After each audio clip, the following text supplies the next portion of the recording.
bisa diatasi dengan kebijakan-kebijakan. Jadi hari ini orang semua menunggu. Jadi 80 tahun Indonesia menyatakan kemerdekaannya, dan kemudian terpilih presiden yang sudah membuat sebuah buku yang sedemikian rupa idealnya, memahami masalah. Saya kira tidak seluruh presiden Indonesia yang bisa memahami masalah bangsa ini. Ya kalau kita lihat ya, SBY juga dulu pernah merumuskan ya sampai dia mendapat doktor, kemudian juga Prabowo ya kan. Kalau Jokowi udahlah nggak usah didiskusikan lagi ya, karena jauh itu kualitasnya kan gitu. Nah, jadi saya melihat bahwa bagaimana harapan yang begitu besar hari ini ya terhadap presiden yang dipilih oleh rakyat dapat mengimplementasikan, dapat mengeksekusi persoalan-persoalan yang itu dalam dunia nyata, sehingga terjadi perubahan yang signifikan. Jadi bagaimana angka kemiskinan itu yang angka Rp20.000 dianggap tidak miskin itu berubah. Bahwa yang disebut tidak miskin itu ada apabila pendapatannya minimal 1 bulan itu adalah tidak kurang dari kira-kira 15 juta. Jadi kalau misalnya dia masih berpendapatan kurang 15 juta 1 bulan, itu berarti miskin. Jangan 20.000. Sudah terlalu sering ya Pak Prabowo pidato yang sangat kita dibuat agak optimis ya, dan besar sekali harapan. Tetapi terus terang aja, saya melihat kok implementasi agak lambat. Sudah 1 tahun itu. Saya kira data-datanya sudah cukup ya. Kemudian pemetaan masalah hukum, masalah hutan segala macam, saya kira datanya udah berlebih-lebih gitu loh. Yang ditunggu oleh rakyat itu apa? Ya, tindakan konkretnya itu. Sekalipun tadi sudah ada beberapa, tapi menurut saya itu termasuk lambat. 5 tahun loh masa Presiden Prabowo itu. Kalau masuk tahun kedua juga masih muter-muter seperti itu, rakyat itu akan hilang harapannya. Presiden harus gercep ya. Harus lebih konkret lagi, harus lebih tegas gitu loh. Nggak bisa lagi, rakyat menunggu. Gitu. Ya, masalahnya sudah sangat terang benderang. Kalau tidak tidak taat pada aturan main, sekalian jelas pengusaha-pengusaha hitam itu sekali 2 kali diingat, kalau tidak langsung eksekusi. Nggak bisa. Kalau tidak, maka apa yang diucapkan oleh pidato Pak Prabowo itu ujungnya itu hambar. Gitu Pak. Artinya Jangan sampai Pak Prabowo selamat sampai 2029, 2030 bubar. saya khawatir justru nggak bisa sampai 2029 kalau begini caranya. Artinya saya mengatakan Pak Prabowo. Anda menyaksikan Just Talk, Justice Talk Show. Bincang-bincang keadilan, politik, hukum, ekonomi, dan budaya bersama Hadi Priyono dari Jurnal Politik TV yang diberdayakan oleh visibangsa.com. Media merdeka mencerahkan bangsa. Pemirsa, berjumpa lagi dalam bincang spesial Jurnal Politik TV. Just Talk, Justice Talk Show. Bincang-bincang keadilan seputar dunia hukum, politik, pendidikan, ekonomi, dan budaya. 80 tahun Indonesia merdeka. Konon ini negeri yang melimpah kekayaan sumber daya alamnya. Namun kita masih mengerutkan kening karena ternyata selain sumber daya alam itu hanya dikuasai oleh segelintir orang, juga faktanya belum atau tidak mampu memakmurkan dan mensejahterakan rakyat sesuai amanat konstitusi pasal 33 Undang-Undang Dasar 1945. Kali ini kita kembali mengundang pakar ilmu politik kita, Asosiat Profesor Dr. T.D. Masa Jabat, dan pemerhati kebijakan politik lingkungan Dr. M.S. Kapan. Pak Kapan, 80 tahun Indonesia merdeka, negeri kaya raya, negeri yang berlimpah sumber daya alamnya, tapi ternyata sampai hari ini, selain hutang semakin menggunung, rakyat masih jauh dari kesejahteraan dan kemakmuran. Bahkan beberapa waktu yang lalu, Pak Kabar mengatakan, kita ini, pengelolaan negara kita ini justru semakin jauh dari cita-cita proklamasi. Komentar Anda di 80 tahun Indonesia merdeka ini? Terima kasih Bung Hadi, Bang Profesor TV. Mudah-mudahan sehat dan para pemirsa yang mengikuti dialog ini. Alhamdulillah. Kita bersyukur ya. Apapun situasinya, kita bersyukur atas 80 tahun Indonesia memproklamasikan kemerdekaan. Jadi dengan 80 tahun proklamasi kemerdekaan, artinya yang namanya Indonesia itu baru ada 80 tahun. Kan gitu. Ya, jadi usia Indonesia ini baru 80 tahun. Karena proklamasi itu adalah pernyataan bebas dari penjajahan. Kan gitu. Nah, selama 80 tahun ini ya sudah silih berganti. Ya, sudah silih berganti penguasa. Sudah silih berganti bagaimana mengelola negara ini. Ya kan? Nah, jadi hari ini ya tentu semua orang ya yang cinta pada NKRI ini punya tafsir, punya persepsi bagaimana situasi dan kondisi yang ada. Tapi kalau kita berpedoman, ya, kita berpedoman kepada komitmen kita bernegara yang tertuang di dalam Undang-Undang Dasar. Jadi dasar berpijak kita adalah perintah amanat Undang-Undang Dasar itu. Ya, saya melihat ya dari sisi pembukaan. Nah, dari sisi pembukaan Undang-Undang Dasar itu kan ada 4 alinea. Nah, semua alinea-alinea itu memiliki pesan. Itulah pedoman yang tidak bisa kita hindari. Berubah pembukaan, berubah republik ini. Gitu. Jadi, merubah pembukaan Undang-Undang Dasar itu merubah republik ini. Maka walaupun ada amandemen-amandemen, maka pembukaan Undang-Undang Dasar 45 itu tidak boleh diganggu. Karena itulah komitmen yang paling hakiki dalam konteks kita bernegara dan berbangsa. Nah, jadi kalau ada kalimat yang mengatakan keadilan bagi seluruh rakyat Indonesia, nah saya pikir inilah yang harus dilihat dalam selama 80 tahun ini. Bagaimana keadilan bagi seluruh rakyat Indonesia itu? Ya kan? Katakanlah dari aspek pengelolaan sumber-sumber daya. Nah, saya kira ini akan menjadi sebuah sebuah kritikan-kritikan yang sangat tajam.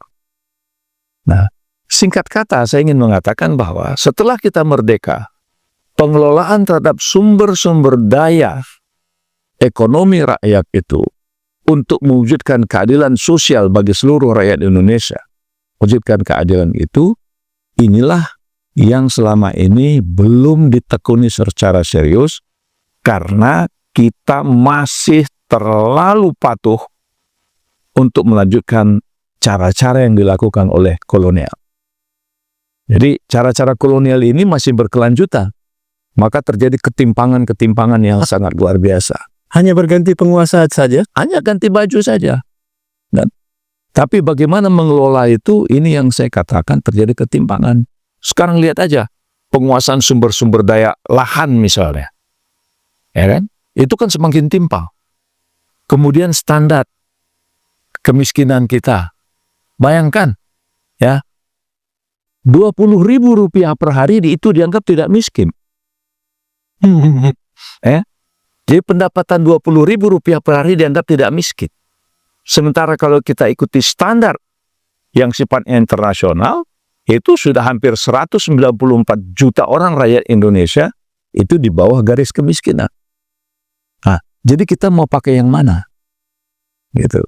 Nah, jadi oleh karena itu 80 tahun Indonesia merdeka, ini betul-betul sebuah cambuk yang sangat luar biasa.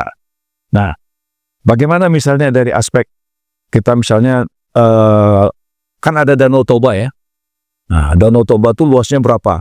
Nah, suatu saat akan ada danau baru, yaitu bekas tambang terbuka yang dilakukan oleh Freeport.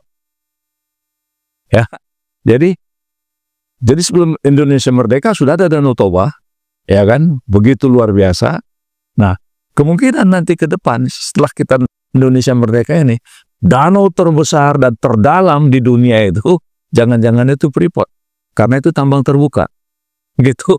Nah, ini 80 tahun Indonesia merdeka itu satu ilustrasi dari segi pengelolaan lingkungan dan kehidupan. Nah, pertanyaannya, dari hasil pengerukan kekayaan yang luar biasa dari Freeport itu, apakah kehidupan rakyat di seluruh Irian, bukan Irian namanya, ya Irian Barat, seluruh Papua Barat, ya, apakah saudara-saudara kita itu di sana hidupnya betul-betul sudah makmur, sudah makmur.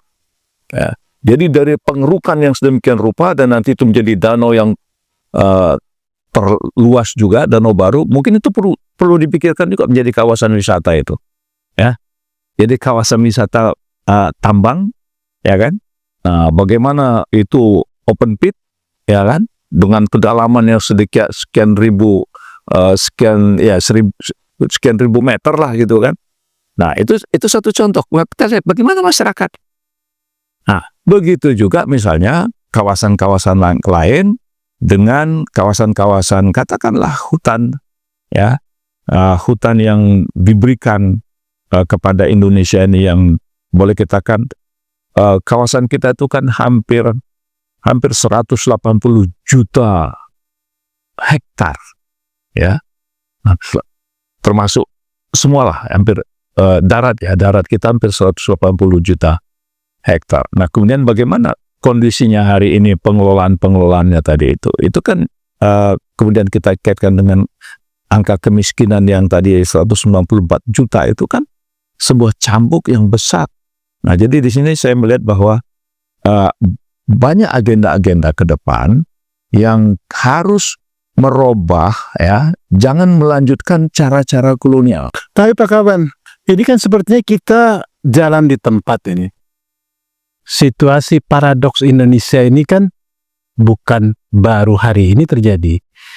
Bahkan 1 dekade lalu pernah ditulis oleh Pak Prabowo Subianto soal berhadapan-hadapannya paradoksnya antara kekayaan alam kita dengan nasib ekonomi rakyat kita, orang kita. Nah, penulisnya sekarang sudah jadi presiden, Pak Kaban. Ya. Apakah ini akan tetap berjalan di tempat atau seperti apa menurut Anda? Nah, saya kira gini, semua pendukung presiden atau seluruh rakyat Indonesia setelah PS08 Prabowo Subianto terpilih jadi presiden, semua mata memandang itu kan penuh harapan, ya, berharap bahwa beliau sudah memahami persoalan Indonesia yang tertuang dalam bukunya itu tadi. Nah, bagaimana semua persoalan-persoalan yang sudah dia inventarisasi, yang sudah dia prioritaskan persoalan-persoalan Indonesia ini bisa diatasi dengan kebijakan-kebijakan. Jadi hari ini orang semua menunggu. Jadi 80 tahun Indonesia menyatakan kemerdekaannya dan kemudian terpilih presiden yang sudah membuat sebuah buku yang sedemikian rupa idealnya memahami masalah. Saya kira tidak seluruh presiden Indonesia yang bisa memahami masalah bangsa ini. Ya, kalau kita lihat, ya, SBY juga dulu pernah merumuskan, ya, sampai dia mendapat doktor. Kemudian juga Prabowo, ya kan. Kalau Jokowi udahlah nggak usah didiskusikan lagi, ya, karena jauh itu kualitasnya kan gitu. Nah, jadi saya melihat bahwa bagaimana harapan yang begitu besar hari ini, ya, terhadap presiden yang dipilih oleh rakyat dapat mengimplementasikan, dapat mengeksekusi persoalan-persoalan yang itu dalam dunia nyata sehingga terjadi perubahan yang signifikan. Jadi bagaimana angka kemiskinan itu yang angka Rp20.000 dianggap tidak miskin itu berubah, bahwa yang disebut tidak miskin itu ada apabila pendapatannya minimal 1 bulan itu adalah tidak kurang dari kira-kira 15 juta. Jadi kalau misalnya dia masih berpendapatan kurang 15 juta satu bulan, itu berarti miskin. Jangan 20.000. Jangan 20.000. 20.000 hanya sebungkus nasi. Keluarganya nggak dapat apa-apa itu. Ya pop mie lah. Indomie 3 kali makan kan. Bro, 5-10 tahun yang lalu, sejak 5-10 tahun yang lalu, Anda di berbagai forum, baik di kampus maupun di luar kampus, dengan lantang mengatakan soal kolonialisme itu, bahwa sesungguhnya Indonesia masih belum terbebas dari kolonialisme. Termasuk sampai hari ini. Anda setuju? Kita seperti yang disampaikan Pak Kaban tadi, hanya berganti pemain saja, suasananya masih suasana kolonial. Nah, Bung Adi, Pak Kaban, ini satu momentum yang sangat tepat kita menceritakan kembali ya posisi Indonesia memasuki 80 tahun kemerdekaan. Saya kira bukan hanya kita, hampir semua para akademisi ya, cendekiawan mengatakan bahwa tidak ada perubahan yang sangat mendasar struktur sosial kita. Jadi yang berpindah betul orangnya, tapi struktur sosial ekonominya itu nggak bergerak. Pemain-pemainnya itu nggak bertambah. Gampang saja sekarang selama berapa puluh tahun Indonesia merdeka, berapa kelas menengah yang naik? Berapa kemiskinan itu bisa dibebaskan? Sekarang kita lihat 80 tahun Indonesia merdeka, angka kemiskinan kemarin dirilis oleh lembaga PBB itu berapa? Hampir 200 juta gitu. Ini kan Menyeramkan. sangat menyeramkan gitu. Dan itu sangat masuk di akal. Nah 80 tahun Indonesia merdeka ini, saya kembali lagi ya, jadi struktur sosial ekonomi politik kita itu tidak berubah. Apa ciri-cirinya? Segelintir orang, sekelompok penguasa, dia juga ya merupakan satu konsentrasi ya di dalam menguasai resources, terutama sumber-sumber ekonomi. Nah, oleh karena itu kalau kita lihat yang kaya itu aja gitu loh. Ya, tidak ada pendatang baru, tidak ada pengusaha baru. Ya ada sih, tapi sangat kecil. Ya, perjalanan Indonesia itu udah 8. Karena apa? Karena bisnis kita itu selalu dikaitkan dengan memanfaatkan negara, kekuasaan. Jadi kalau mau sukses jadi pebisnis, dia mesti dekat dengan, Harus nyantol ke kekuasaan. Nah, kalau begitu pendekatannya, maka saya bilang struktur sosial ekonomi tidak berubah. Jadi dia hanya mengerucut pada segelintir orang yang sekarang itu dikenal dengan teori oligarki. Nah, bayangkan itu sebuah realitas yang nggak bisa kita bantah. Oleh karena itu implikasinya luas sekali ke demokrasi, ke tingkat kemakmuran rakyat, ke soal penegakan hukum, kemudian kemampuan kita daya saing, kemudian tata kelola pemerintahan yang terus berkembang, ya kan? Itu rentetannya. Yang lebih gawat lagi adalah tadi Pak Kaban ada cerita, hancurnya lingkungan kita. Artinya apa? 80 tahun kita mengelola Indonesia ini sangat primitif. Ya, seakan-akan kita terbelakang secara knowledge, ya, ilmu pengetahuan dan teknologi. Bayangkan itu. Ada sumber daya alam yang melimpah, tapi cara pengelolaannya seperti bangsa yang belum mengenal sains dan teknologi gitu. Ya, sangat menyedihkan gitu loh. Yang luar biasa mengenaskan, amanat pembukaan Undang-Undang Dasar 45 dan pasal-pasalnya itu, pasal 33 termasuk bagaimana memelihara fakir miskin, anak yatim dan fakir miskin, itu tidak terkonfirmasi. Problem dasarnya di mana itu, Prof? Problem itu yang pertama mental. Ini pemimpin ini mental penjajah. Kalau saya katakan gitu loh. Jadi mereka hanya meneruskan cara-cara penjajah. Cobalah lihat. Siapa yang menikmati kekayaan sumber daya alam itu? Kan gampang. Semua orang yang punya akses kekuasaan di pusat Semua orang yang punya kekuasaan di pusat, semua ya orang-orang yang diuntungkan oleh sistem ya politiknya sekarang hanya mereka. Di daerah itu nggak ada implikasinya, tetap aja mereka miskin. Ya paling ada elit-elit daerah itu ya berapa bisa dihitungkan jari, tapi produknya mereka miskin. Pribumi di daerah itu miskin. Sementara elit-elit ekonomi politik yang di pusat itu kaya raya.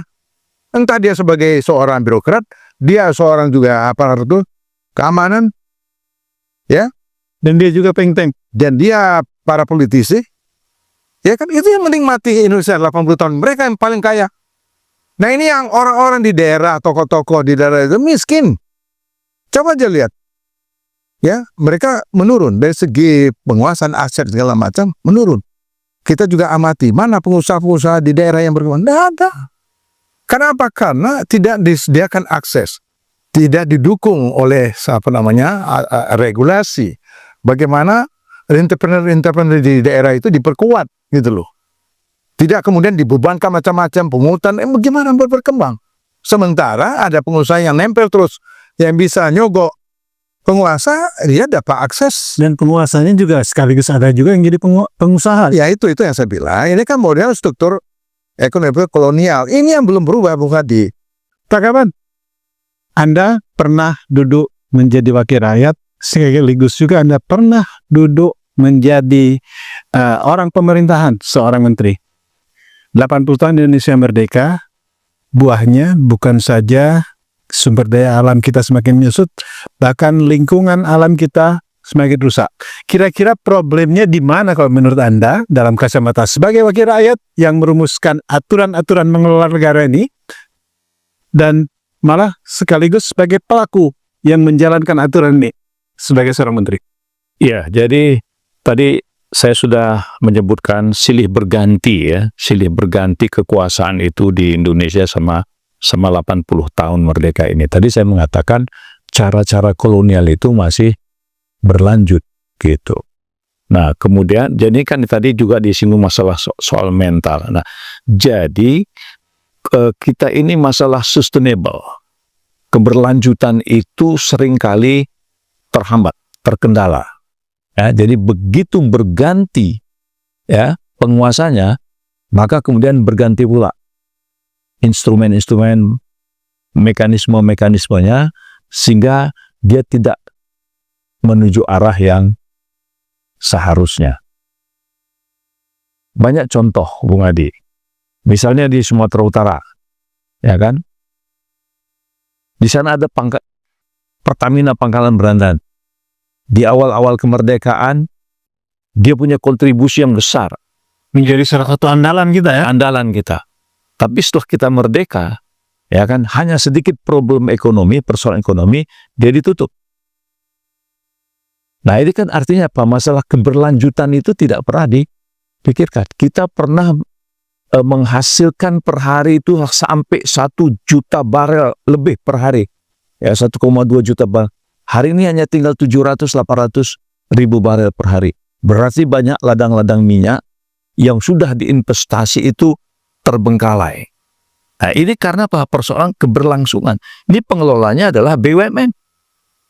Ini soal sustain ya. Nah, jadi soal keberlanjutan. Jadi sikap konsistensi bagaimana untuk mensejahterakan, memakmurkan apa yang diambil dari negara kita ini.